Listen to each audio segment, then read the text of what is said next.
this series, we're going to take a person or a topic and see if they are valid by doing a scientific analysis, religious analysis, and just looking at historical data. At the end, I'm just gonna give you my personal opinion on it and see how this thing can help you financially. So as you guys can see from the thumbnail, we are talking about Andrew Tate today, but next episode we're gonna talk about depression, and then we're gonna talk about tax fraud.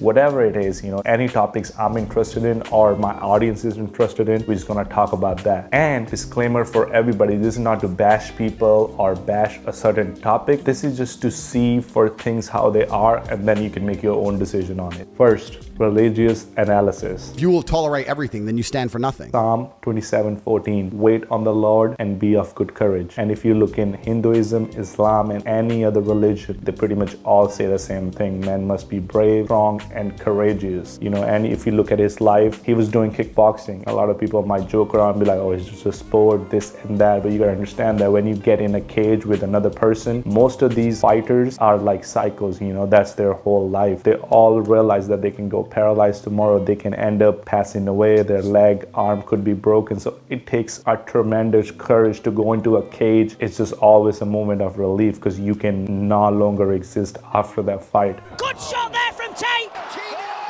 I will definitely give him points for that, just to put food on the table. That's a big step in the right direction. So now let's talk about his webcam business. I checked pretty much in all religion, Hinduism, Islam, Christianity, all religions forbid sexual immorality. And now the question arises, oh, he didn't do it himself, he just had other people do it, he just organized it, yada yada yada. But I think if you organize it, that makes it even worse, man. Using that to make profit, I think is always gonna be a problem in any religion. So now next, let's talk about other business, which is gambling. I make $2 million a month, something like that. Again, I looked into different culture, different religions. Every single religion has like a mixed opinion on gambling, always in the gray area. No religion allows it completely. What gambling really is using other people's bad habits to make a profit. So let's talk about Coca-Cola. Coca-Cola does pretty much the same thing. They know these people are addicted to the Coke and the sugar that's in it, and they just keep selling them out every single day. They make a huge profit and people get sick,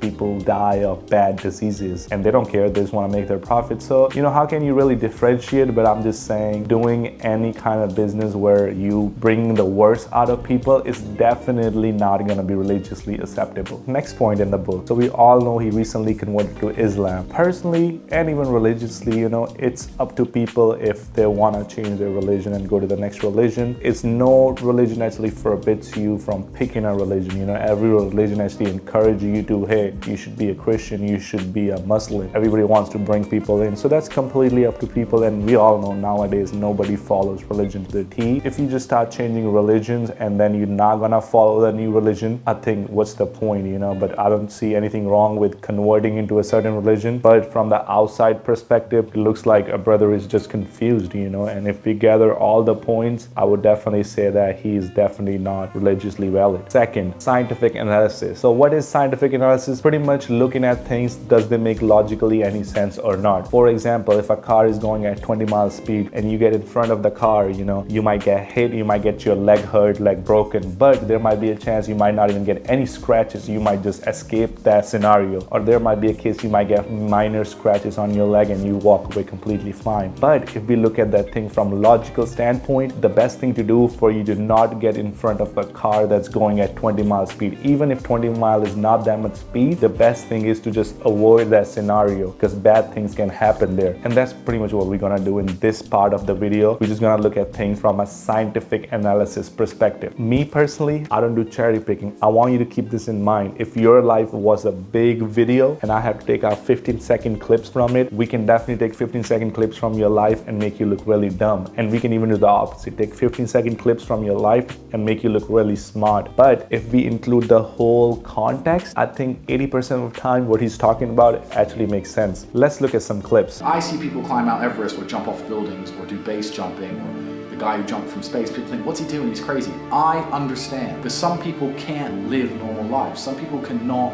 just function 9 to 5 office job, get drunk at the weekends. That is not for some individuals, and it's not for me. I have to find something which keeps me physically tired enough to stop me going AWOL, and mentally tired enough, and I've chosen fighting, because without this, when I'm not in training, I wake up every day and think, okay, what am I gonna do today? It's 9 a.m. on a Tuesday, I'm bored, everyone's at work, I'm bored, and I'll end up doing something crazy. I'll either end up drunk or on the Eurostar, or, you know, it's just a random lifestyle because I'm constantly looking for never-ending entertainment and it doesn't exist. I think the only thing that could stop me fighting is if I had enough money to constantly entertain myself. Unless I'm a billionaire, I need something that keeps me focused and keeps me occupied in life. He actually made a great point here. You know what he said? He said, unless I'm a billionaire, I need something to constantly entertain me. You might just think of it, he's just talking about money. The thing is, he probably himself know that even when he have $1 billion, he's still gonna go out there and do something to entertain him. That's just what life is. Like, you just need different things to do, something to keep you entertained. I look at the day's agenda, see what fires need fighting. I have over 15 incomes, bro. I'm just running the world. It might be focused on money sometime, it might be focused on health sometime, it might be focused on trying to have a good time with your family and friends. That's just pretty much what life is. And he's just explaining that he wanted to do something entertaining. He wanted to make his life more entertaining, and that's why he got into fighting. If you actually hate your life and you don't like how it's going, choose a different career, man. Why are you asking me that question? Turn off YouTube. Go do something. Do something that's gonna make you exciting. Money's always gonna be a problem. Money, you might have a lot of it or not have enough, but if you are doing what you enjoy, I think it will definitely bring better quality of life and you'll be a better man. Every aspect can replace fun, and my mind is occupied. It occupies me. It's the only way I can try and explain it. It occupies me, and I could never stop doing this even if I lost 100 fights, because I'm not built to live a normal existence. I can't do it. I couldn't just have a kid with some girl and sit at home and work a little bit and relax. I've never relaxed in my entire life. I don't know what relaxing is. It's just not me. For 12 years, I trained 5 hours a day, 6 days a week. And I was motivated to train probably about 25% of the time. The rest of the time I went because I am disciplined. You don't feel like going through that shit on a Wednesday morning when you wake up, but you have to do it because you're disciplined. You're either a disciplined individual or you are not a disciplined individual. There's a difference between want and want. And I say this all the time. People say to me, I want to be rich. And I say, okay, well, I want to be able to ice skate.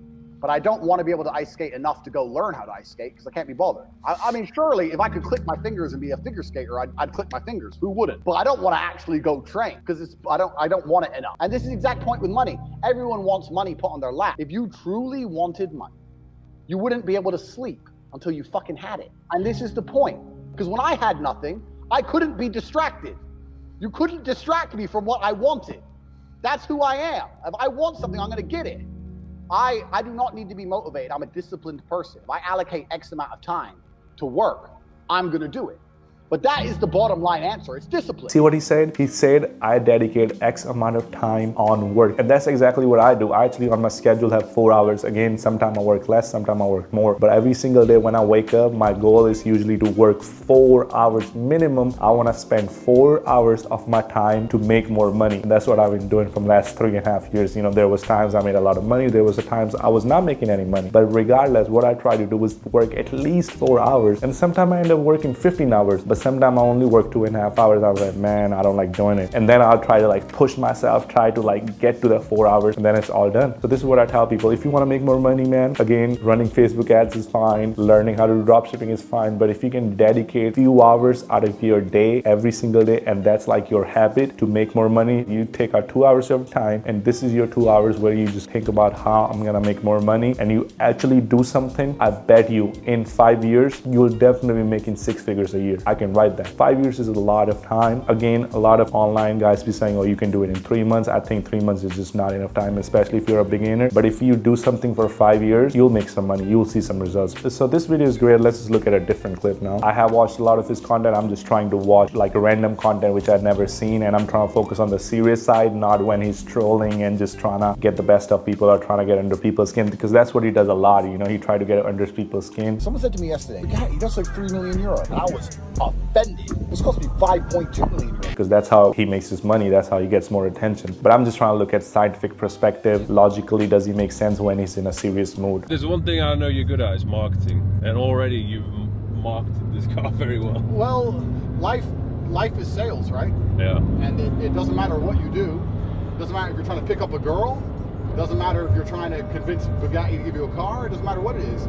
If you're good at selling and selling yourself, you're going to do well. So I think a lot of people forget that. Like, selling is an art, it's a skill, and a lot of people don't know that. I think that's actually a great thing he said, man. You gotta be able to sell yourself, and a lot of people look at selling as something a bad thing. You gotta look at it as a good thing. You gotta be able to present yourself. If you're going out there to sell a $2,000, $3,000, $4,000 product to the public, you gotta look presentable, man. You gotta have nice clothes, and that's sales, you know. You gotta be able to say the right words. You can't be rude. There's gotta be a way you handle things. So I definitely believe that not everything is sales, but most of the things related to money is sales. Your profit on a mere $6,000 investment would be upwards of $60,000. Just like that, I made $2,000. So scientifically speaking, this guy actually have a lot of real life wisdom, and he's a proponent of hard work. So if we look at logical sense, he's definitely scientifically valid. Third, my personal opinion, men always ask for proof to follow something. That's why testimonial works so great on men. And by proof, man's got a Bugatti, he's in shape, he got a lot of women, he got a great relationship with his brother, and people respect him. And if you combine all those things, it's pretty much like a real life James Bond, you know. Whether you want to agree or not, you know, personally, me, if I would look James Bond in real life, I'm a fan of him because I'm a fan of James Bond, because James Bond is the man, and I want to be the man. Somebody like him, I think he's a great example for men, something they can look up to. Definitely there's things in him that I don't really, doesn't match with my morals or something he does. So that's why we are two different people, you know. I wouldn't definitely follow him to the T, but there's a lot of great things he has that I would look up to, be like, okay, this is something I can learn from him. He talks about keeping yourself occupied, keeping yourself busy. You always gotta look up to something to do something, and I think that's a great thing. And he, you know, at the same time, he's not like a nerd. He always likes to have fun, and he knows how to talk to people, so he's charismatic. A whole good package, and I think men can learn a lot from it. Just making money itself is never gonna be enough. Just being in good shape is never gonna be enough. But if you got a good amount of money, you're in great shape, you got a great relationship with your brothers, your friends and family, and on top of that, you're charismatic with your word, you can have the whole world in front of you. So again, there's a lot of good things you can learn from him. Every good comes with the bad. So it's the same with him. You know, if there's something you don't like about him, don't learn from that. You know, just skip past that and see what you can learn from that person. And I actually think he has a real life wisdom and advice that can help you make more money. Rich people have fast money, and poor people have slow money. There's this one video he's talking about how for starting a business, you know, you always wanna, rather than going all out, you wanna kind of put a half-ass effort, you know, and see that if the market approves of this, if this gonna work in the market. And that's what a lot of dropshippers do, you know. Once you're testing a product, it's pretty much you seeing if market has potential, market like the product. And that's what he does too. He say, well, first I like to check a little bit, see if it's working or not, and if it's working, then you go full out. And that's great advice. You know, he has actually some great business advice. You gotta understand that he ran a webcam business, and then he has a lot of casinos. It's not easy to manage all that stuff. If you look at his resume, he got multiple passwords, multiple bank accounts in different countries. Like I say, real life James Bond. The name's Bond. James Bond. It's like the dream of a man to be not held by anybody's shackles. He's like shackle free. He can go anywhere, do anything. And that's what always gonna be an effect it's gonna have on men that women could never understand. It's just something every man wants. He wants a nice car, nice house. So personally, I would say, with my personal opinion, I think he definitely has a net positive rather than having a net negative on society as a whole. So I think Andrew Tate is valid. And that's pretty much the first episode of the series, guys. Hopefully you guys enjoyed this. You know, I like to do a lot of research before I talk about any topic. Again, I might have some wrong information here and there. So if that's ever the case, let me know in the comments, and let me know if there's a certain topic or a person you want me to do an analysis on. Somebody want to know about that, I would love to explain that to you. So if that's the case, let me know. But the next video is, I'm not going to tell you next video because I already said it in the intro. So if you were paying attention, you would have known. But at the end, I want to say, take care of yourself. Peace.